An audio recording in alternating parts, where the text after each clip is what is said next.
Samantala, isa rin po sa pinaka-napuruhan ng Super Typhoon Nando ang Batanes. Maghapong naranasan po ang bagsik ng bagyo sa naturang probinsya. Para po sa update, makakausap po natin ngayong umaga si Batanes Governor Ronald Aguto. Gov, magandang umaga po ulit sa inyo. Ayan, magandang umaga.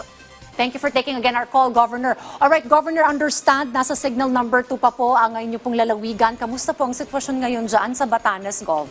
Well, right now, maganda ng panahon natin dito. Pinaikot na natin ang ating mga tauhan para mag-assess ng damage itong bagyo. Initially, may mga kalsada tayong unpassable, yung coastal area ng bandang south na natibag ng malalaking alon ang kalsada doon. So, it's unpassable right now. And may mga pakonti-konting landslide that makes yung ibang kalsada na unpassable. But as we speak, ongoing ang clearing operation at na assessment ng mga mga nasirang bahay. Alright, kamusta po? Go ahead, sir. Go ahead, Gov. Yes, ang magandang balita, Dayan, walang tayong dito injured o casualty na reported.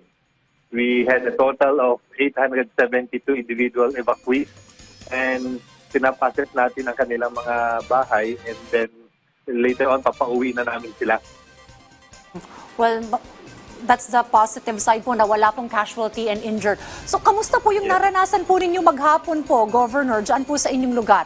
And in terms of damages sa mga houses, sir, meron ba talagang totally damaged sa mga households, sir?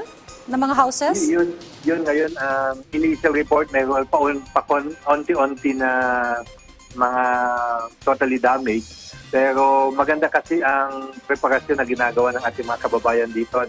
Nagkakaroon dito ng mga bayanihan sa pag-secure ng mga bahay. So, naglalagay kami before the typhoon comes, naglalagay kami ng mga, we call it tapangko o yung mga shutters, mga window shutters na purposely to ng mga typhoon. And yung mga bubong namin, tinatali namin. So, we're not expecting too much damage dahil sa mga measures na ginagawa namin. Alright, kumbaga naging way of life na po nila yung preparation kapag may mga ganitong bagyo, Governor. Now, nabanggit niyo po may mga ilang landslide na nangyari. Saang area po ito dyan sa Batanes, sir? This is bandang south ito, sa southernmost part ng municipality kasi yun yung nakaharap dun sa malakas na hangin at ulan. So, hindi siya actually landslide, it's mud that flowed to the road. So, kini-clear out na ngayon ng DPWH. Alright, ongoing po ang clearing operations. Alright, Governor, kamustahin ko naman po yung ating pong mga evacuees kasi I understand, when we talked to you yesterday, may mga in-evacuate pong ilang residente. Naroroon pa po ba sila hanggang ngayon, sir? Gov? Yes, sa ngayon, pinapa-assess natin yung kanilang mga bahay. Now, kung makita natin na walang damages masyado sa mga bahay nila, pauwi na rin natin sila. So, nadagdagan pa ng konti Dayan, yung ating mga evacuees. So, we reached up to 872 individuals. But, yun nga, they're all taken care of. And pati na rin yung mga stranded tourists natin dito, naalagaan naman natin sila na maayos.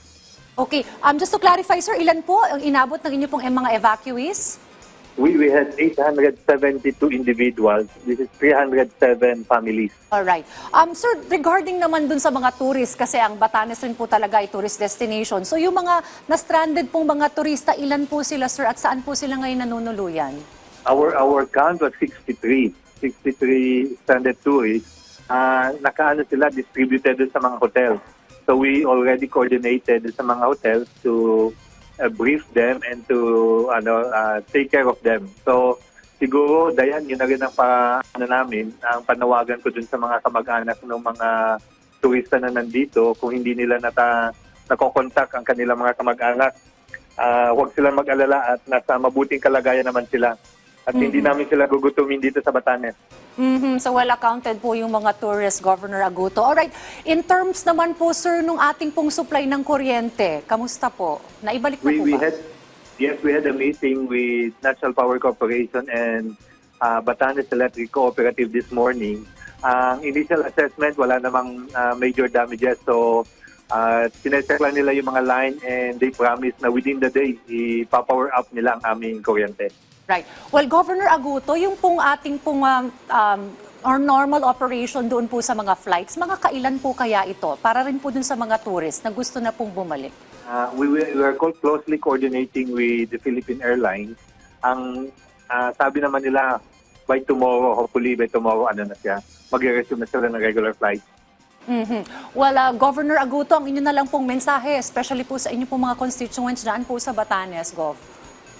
Yes, as usual, itong mga kababayan natin dito, naging tradisyon na pag ganitong magtapos ang malakas na bagyo, kusang loob itong mga lumalabas at nagtutulungan para i-clear out yung mga kalsada. So, nagpapasalamat tayo sa ganitong bayanihan na ginagawa dito mga kababayan natin. At the same time, Diana, I want to take this opportunity para pasalamatan ang national government natin. Hindi kami pinabayaan dito, naka-reposition ang aming mga food pack para sa ating mga kababayan through DSWD. Tapos yung mga supply namin ng galing OCD and yung communication namin ng DICT. So maraming salamat sa national government. So, Governor Aguto, naging sapat po yung assistance at tulong para po sa mga affected residents dyan. Yes. Salamat. Right, well, on that note, thank you po for your time again dito po sa Rise and Shine Pilipinas. Ating pong nakapanayam ang Gobernador ng Batanes, Governor Ronald Aguto. Thank you po, Gov.